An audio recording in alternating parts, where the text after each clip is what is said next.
Dr. Mhm. Matthew Walker, who wrote the book Why We Sleep. He has a PhD. He's one of the top sleep researchers. He and his team did a study that looked at MRI scans of a person's brain, essentially after a night of no sleep. And they found that what they described as the empathy areas of the brain had significant less function when a person had been sleep deprived.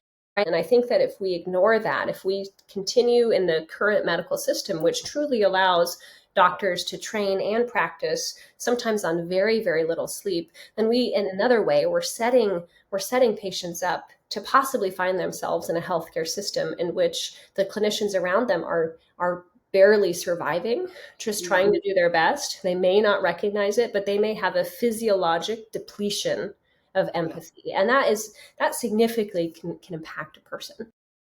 Absolutely. I've talked to hundreds of people about their medical trauma stories. And, you know, oftentimes that's a piece of it, right? Is somebody who didn't have the bandwidth to show up with the empathy and the compassion. And something that's always like stood out to me as people share their stories, a lot of times that's the part they're sharing that has impacted them just as much, if not more, than the medical thing that happened. It's how the humans that they're engaging with are treating them, listening to them, believing them.